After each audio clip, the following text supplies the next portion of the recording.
e a todo o corpo de obreiros que creem no ministério. Gostaria de extremar minha gratidão a todos vocês. Se puder só aumentar um pouquinho meu microfone, por favor, só um pouquinho só, por favor, que eu falo baixo.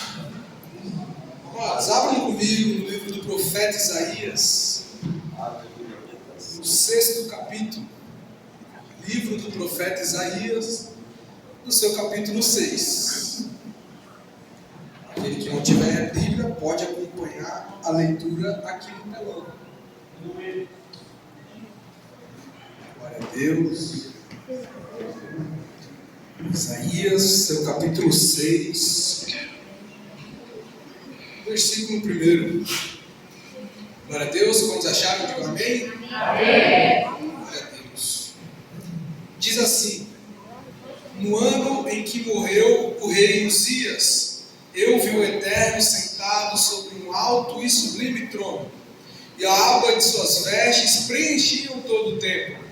Em torno dele posicionavam-se serafins, cada um deles tinha 6 asas, com 2 cobriam o rosto, com 2 cobriam os pés, e com 2 voavam. E ao mesmo tempo clamavam uns aos outros: Santo, Santo, Santo é Yahvé dos exércitos.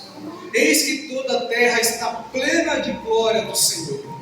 Ao som das suas vozes, os batentes das portas se tremeram, e o templo ficou repleto de fumaça.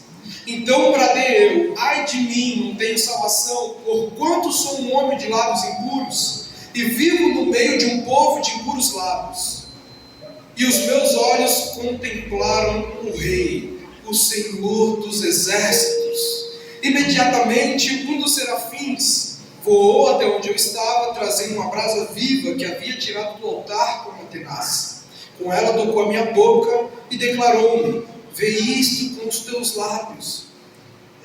Vê isto, tocou os teus lábios. A tua culpa será removida e o teu pecado será perdoado. Em seguida ouvi a voz do Eterno que dizia: quem hei de enviar? Quem irá por nós? Ao que prontamente respondi: eis-me aqui, envia-me a mim. Vamos ler esse último versículo, esse versículo 8, mais uma vez, todos juntos? Aqui no telão. Depois disto, ouvi a voz do Senhor, que dizia: a quem enviarei? E quem há de ir por nós? Então disse eu: eis-me aqui, envia-me a mim. Alguém pode dar uma salva de palmas por essa palavra maravilhosa?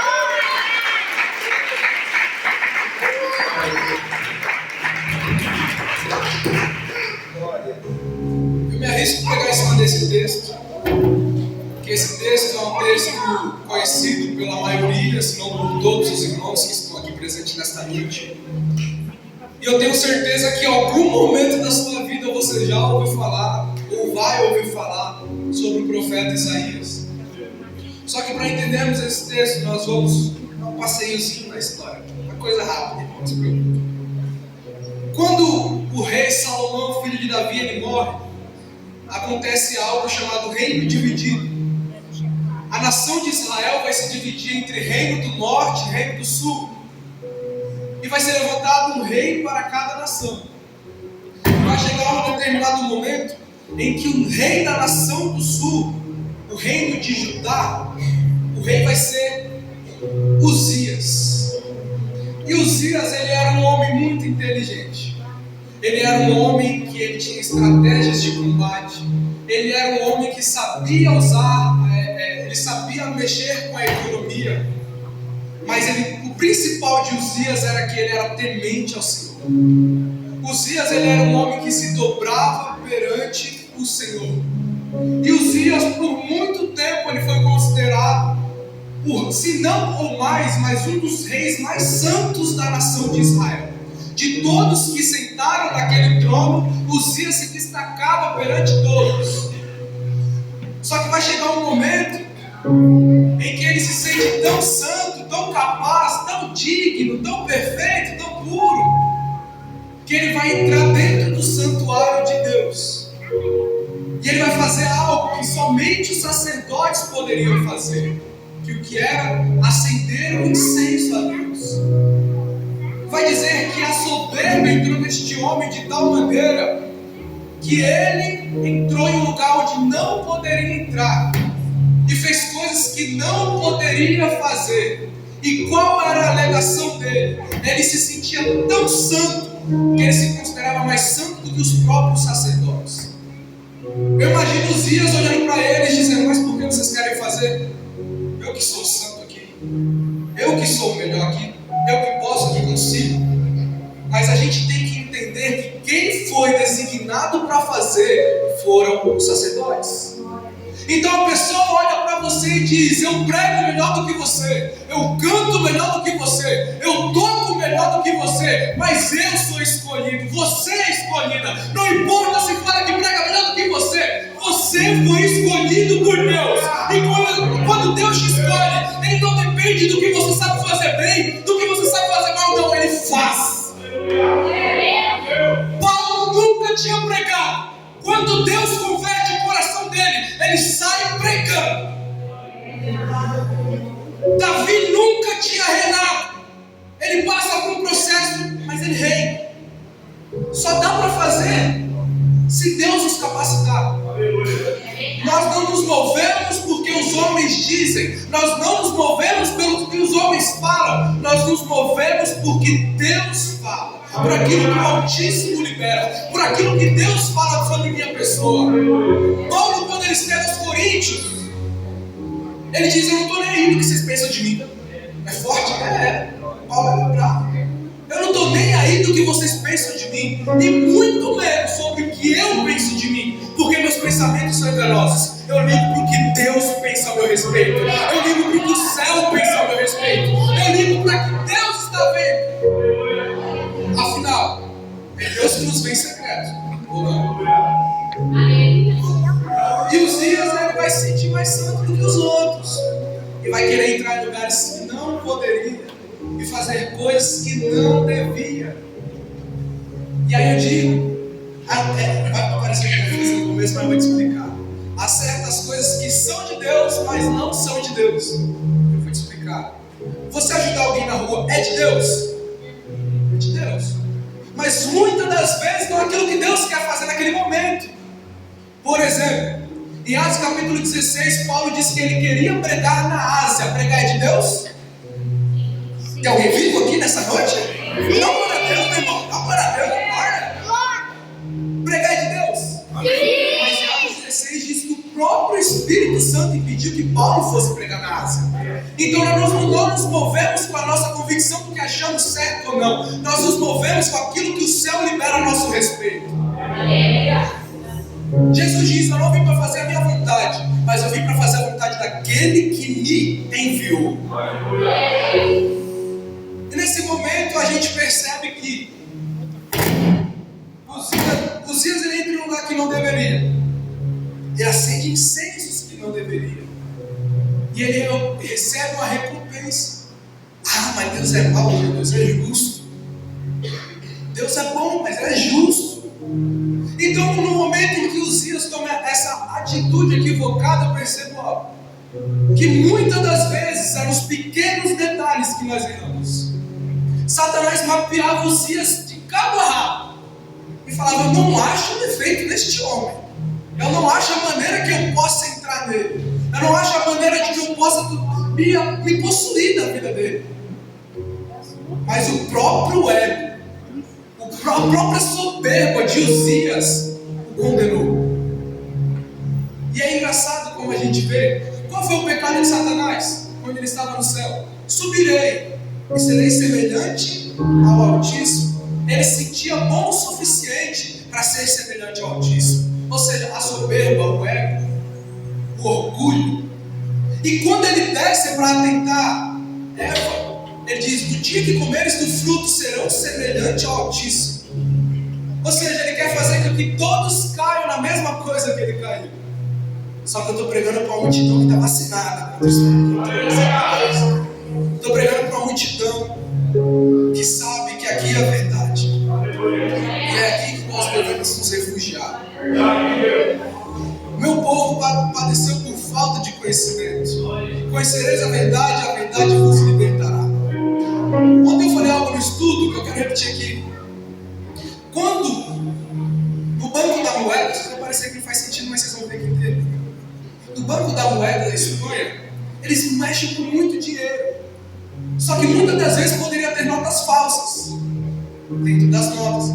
Só que eles não conseguiam saber todas as notas que teriam falsas. Afinal, eles podem fazer uma hoje, fazer uma amanhã, e a gente não vai ter como descobrir.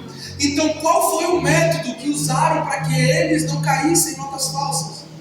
Eles manuseavam tanto a verdadeira que quando caísse uma nota falsa, eles perceberiam. Ou seja, a chave para você descobrir, para você entender, para você ter um discernimento daquilo que é errado, não é você conhecer todas as maneiras erradas de fazer, é você conhecer a maneira certa. É você conhecer o caminho que você deve andar. A maneira de nós não tropeçarmos nas armadilhas do inimigo não é conhecendo todas as armadilhas do inimigo, é conhecer o caminho que nós devemos andar.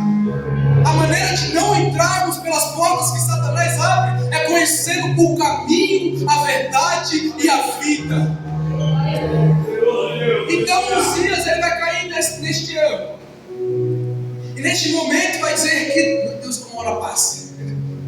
E vai dizer que neste momento Deus traz uma punição para Uzias.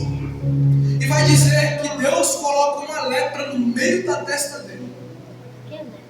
E o que alguns segundos atrás era um dos reis mais santos que já tinha governado sobre Judá, agora é o rei mais impuro de todos. Por causa de um erro. Então, irmãos, devemos vigiar. Mas eu estou andando no caminho, não consegui mais. E cai. Oxe. É nos pequenos detalhes. Satanás ele é astuto, ele não vai vir.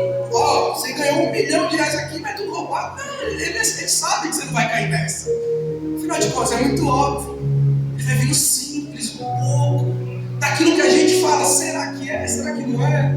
Ele vai vir um pouco, com a minuciosidade. Por isso que devemos conhecer a verdade, estar afiados na verdade. Porque a verdade nos liberta. E no momento em que Deus coloca a lepra na testa de Uzias, vai se passar algum tempo e ele vai morrer. Só que, no momento em que Uzias ele morre, vai acontecer uma certa forma, como eu posso dizer, o povo começa a ficar aflito. Afinal de contas, um rei morreu. O povo começa a entrar em um colapso político, porque eles não têm mais um líder. Uzias ele liderou a nação de Judá por 53 anos, eu não lembro exatamente. Então imagina você ter 50 e poucos anos, alguém à sua frente, e do nada não ter mais. Então os Judá eles não sabem mais o que fazer. E eles vão tomar uma decisão. Nós somos um reino não tão grande. Então vamos nos aliar com pessoas fortes, vamos nos aliar com pessoas poderosas. Eles se aliam com a Síria. Só que vai chegar um momento que a Síria vai falar: vocês querem ser protegidos por nós? Tudo bem, mas vocês vão ter que pagar tributos. Vocês vão ter que pagar impostos. Só que o povo de Judá não consegue mais pagar esses impostos. Então agora eles estão sem dinheiro. E a Síria não quer mais defender eles, já que eles não pagam. Pelo contrário, a Síria agora vai atacar eles. Então em algum momento eles perderam o dinheiro e a segurança. E junto disso, eles perderam a moral e a espiritualidade. Isaías, quando ele está falando ali nos seus primeiros capítulos, ele diz que eles são piores do que animais irracionais. Porque mesmo um jumento, um cavalo, eles sabem a quem eles pertencem. Porém, Judá tinha esquecido a quem eles pertenciam. Judá, eles tinham buscado refúgio nas mãos humanas. E eles esqueceram que o Deus de Israel, o Deus de Judá estava com ele. Eles esqueceram que o grande e poderoso Yahvé estava entre eles.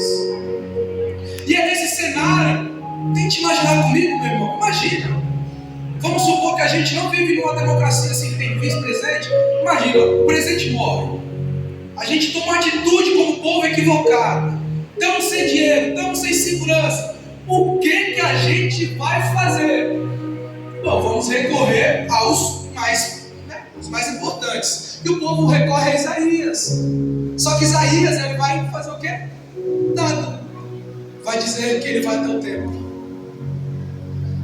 E se tem algo que eu aprendo com a Bíblia, é que homens de Deus, quando entram no templo, eles entendem o que Deus tem para eles. Homens de Deus, quando entram no templo, eles entendem que Deus é soberano.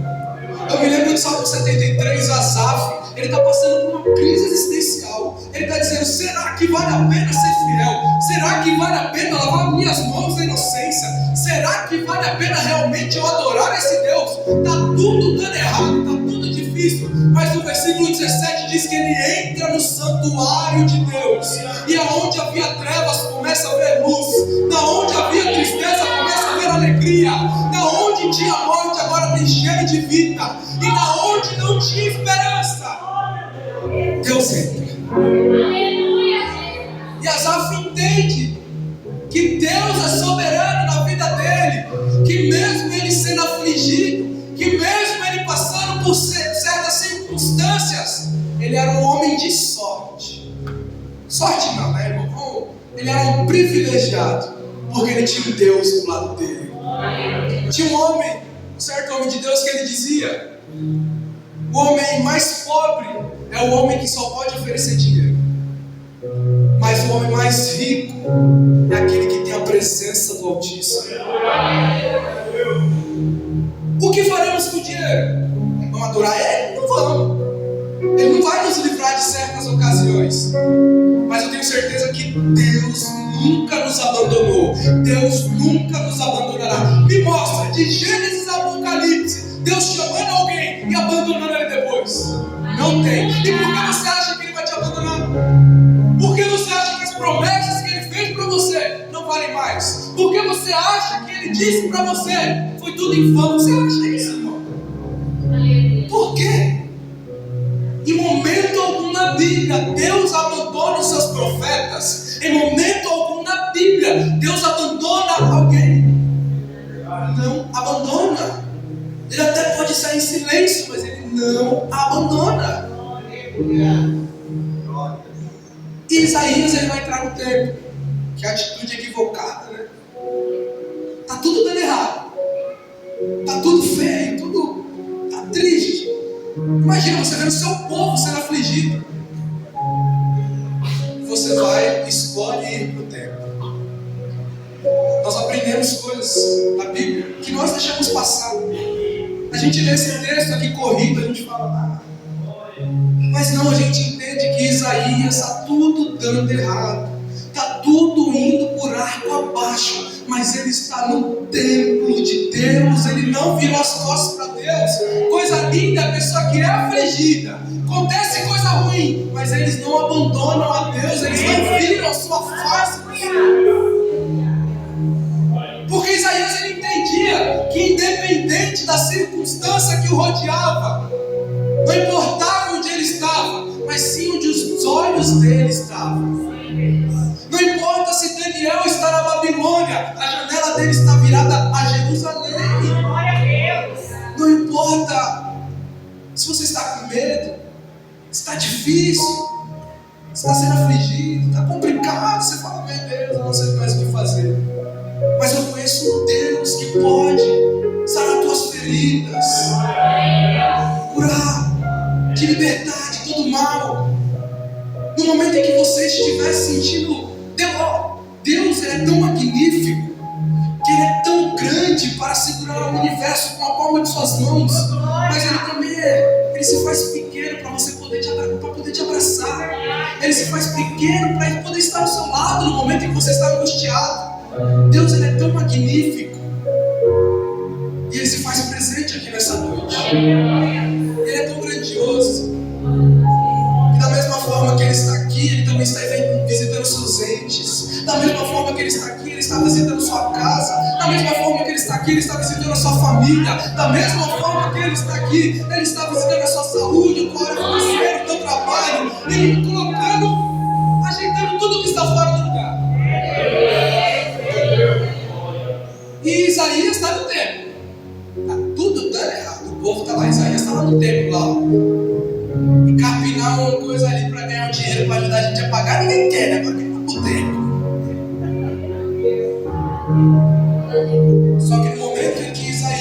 no tempo. Está tudo dando errado. Está triste a situação. Está triste. Só que vai dizer que ele olha para o céu e ele tem uma visão. E nessa visão ele vê Deus assentado num alto e sublime trono. É como se Deus estivesse dizendo: Isaías, saibas tu e a nação de Israel que o trono da terra pode estar desocupado, mas o trono do céu ainda tem alguém sentado sobre ele. E este homem é quem governa a minha vida. Quem governa a minha vida não é Lula, não é Bolsonaro, não é Simone, não é o Padre Kelman. Quem governa a minha vida é aquele que está sentado sobre um alto e sublime trono. E eu tenho certeza que da mesma maneira que ele estava sentado quando Isaías estava no templo, ele está sentado nesta noite. Ele está sentado nesta noite. Ele não deixou de ser Deus. Ele não deixou de ser Ele. Ele não deixou você. Ele não te esqueceu. Ele continua sendo o mesmo ontem, o mesmo hoje e o mesmo amanhã. Passará céus e terras, mas as tuas palavras não passarão. E vai dizer que quando ele tem essa visão, imagina, você tem uma visão de Deus, vocês não têm noção, eu não tenho noção do que é isso. Ver Deus assentado sobre um alto e sublime trono. Não é muitas pessoas que tiveram essa oportunidade. Eu queria chegar lá e falar: Isaías, como que tá? Não, sabia que eu vou estar lá, né? Então, tá certo. Nós vamos estar lá se vocês quiserem. Amém, glória a Deus. E vai chegar um momento em que ele vai ter essa visão. Deus assentado sobre um alto e sublime trono. E a orla de suas vestes enchia todo o templo. E ele vai ver serafins voando ao seu redor, que com duas asas cobriam o rosto, com duas asas cobriam os pés, e com duas asas voavam. E eles cantavam uma canção, dizendo: Santo, Santo, Santo é o Senhor dos exércitos. Toda a terra está cheia da tua glória.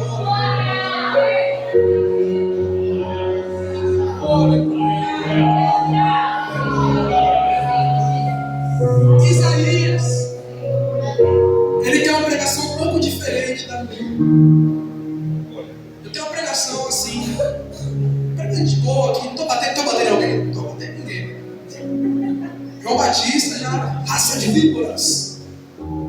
E vem Isaías, né? Acho que ele aprendeu com Isaías. Isaías do capítulo 1 até o capítulo 5. É ele apontando o dedo nas caras das pessoas, dizendo: ai de vós, pecadores. Ai de ti, pecador. Ai dessa nação. Ai daquilo. E um ai para lá e um ai para cá. Por quê? Ele se considerava muito santo. Só eles erram. Ai de vós, ai daquele, ai de ti.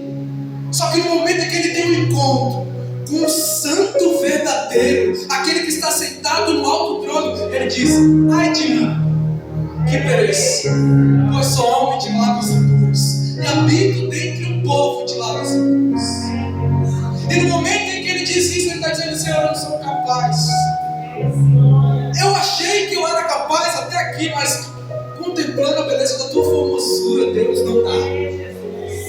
Não dá. O Senhor é belo. O Senhor é o amado da minha alma. Eu não posso com tanta beleza. Eu não posso com tanta pureza. Eu não posso. A gente não pode com tanta beleza. Só que vai dizer: eu sou homem de lábios impuros. E vai vir um anjo, vai pegar uma tenaz, vai pegar uma brasa de fogo e vai tocar nos lábios de Isaías. Se Isaías tivesse pedido, se ele tivesse dito: ai de mim, eu tenho ouvidos impuros, Deus tocaria nos ouvidos dele. Se Isaías tivesse dito: eu sou um homem de mente impura, Deus tinha tocado na mente dele. Mas ele disse: eu sou homem de lábios impuros. Então Deus tocou nos lábios dele. Porque Deus não pode tocar em lugar, Ele não toca em lugar onde você não tem convicção de que está errado. Os 3 passos do cristianismo: se aproximar, se ajoelhar e pedir: Jesus, bem, se queres, bem pode curar. solicitação. Hoje Deus te pergunta: onde você precisa que Deus toque? Onde você precisa que Deus toque? No momento, eu amo essa passagem, Marcos capítulo 1, versículo 39, que é o que todo cristão deveria fazer, igual aquele leproso. E disse que o leproso aproximou-se, ajoelhou-se e disse: Jesus, se quiser, me pode curar. Glória a Deus. Ou seja, ele se aproximou de Jesus, se prostrou, ele reconheceu a grandeza de Jesus e entregou a sua vida nas mãos de Jesus. Aleluia. Ele entregou a sua enfermidade e falou: Jesus, se quiser, ele pode me curar. E Deus cura, Jesus cura ele. E da mesma maneira, hoje ele está te perguntando: aonde você quer que eu toque? Aonde você precisa que Deus toque? É no seu coração que está quebrantado? É uma enfermidade física, uma enfermidade espiritual? Hoje Deus te pergunta: onde quer que você precisa ser tocado? Onde? Igual aquele cego: Jesus, filho de Davi, tente compaixão de mim. Aí vem Jesus e diz: o que queres que eu te faça? Meu irmão, Jesus não viu ele cego? Então por que ele perguntou: o que queres que eu te faça? É simples. Deus é um pai, sempre quer ouvir da boca do seu filho aquilo que ele precisa. Tem vez que o Pedro cai, meu pai grita: o que aconteceu? Aí o Pedro: pai, eu caí. Mas meu pai não viu que ele caiu. Porque é como se fosse uma necessidade de seu filho clamar e o seu pai vir socorrer, o seu herói vir te socorrer. E o seu herói é Deus. Ele está dizendo: clame, apresente o seu problema voltado, Senhor. Apresente a tua necessidade nas mãos de Deus. E Ele te tocará. Em nome de Jesus. E no momento em que Ele toca, o anjo vai vir e vai dizer: vamos ler, eu amo essa passagem. Imediatamente Serafins voou onde estava. Ele tocou a minha boca e declarou: vê, isto tocou os teus lábios. A tua culpa será removida e o teu pecado está perdoado. Glória a Deus. Perante Deus, vamos ser sinceros, papo de amigo. Você acha que você pode chegar no céu e dizer: eu sou digno de estar aqui? Alguém pode? Não tá bom, irmão. Não é digno, não. Tem alguém que pode chegar no céu e dizer: eu sou digno de estar aqui? Não. Amém. Então, como que nós somos salvos? Por meio de Jesus Cristo. Sem Jesus Cristo nós seremos salvos? Não. Então nós entendemos que um Deus Todo-Poderoso, perfeito em sua natureza, nós pecadores em nossa natureza, você acha que tem como um relacionamento? Não. Mas a partir do momento em que um homem sofreu na cruz, a partir do momento em que um homem morreu para nos ligar com Deus, nós somos salvos.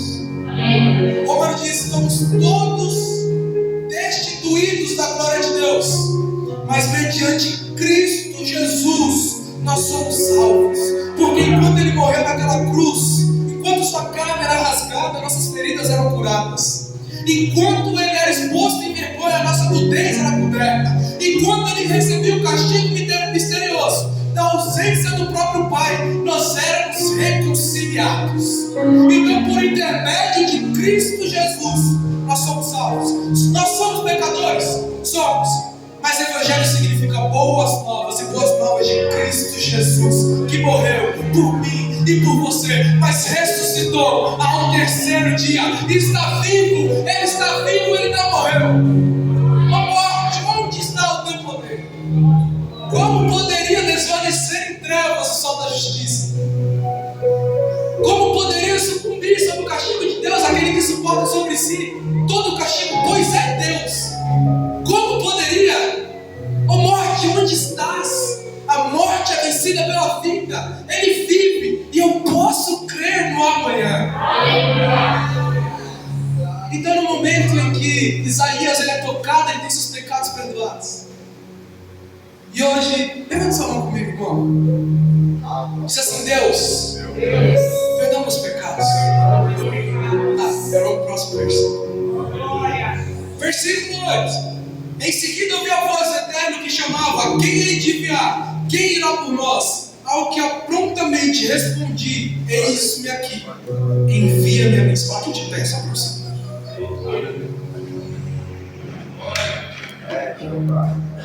Isaías ele era digno de estar na presença de Deus, mas a partir do momento em que Atenas toca com a brasa na boca dele, ele tem seus pecados perdoados. Naquele momento ele é purificado, e nesse momento vem uma voz do céu que diz: quem enviarei? Quem irá por nós? Ou em outras palavras, quem está disposto a ouvir minha mensagem? Quem está disposto a abrir o meu coração, o seu coração, para estar na minha presença? Se você não entendeu, no momento em que Isaías ele disse, hoje disse: seus pecados estão perdoados. Eu creio que no momento em que você levantou sua mão e disse: Deus, perdoa os meus pecados, os seus pecados também foram perdoados. Se você disse isso de fato, de todo o coração, seus pecados foram perdoados. E agora vem a voz do céu: quem está disposto a me ter no coração? Tem alguém que quer aceitar Jesus nessa noite? Quem está disposto a ouvir a voz do céu?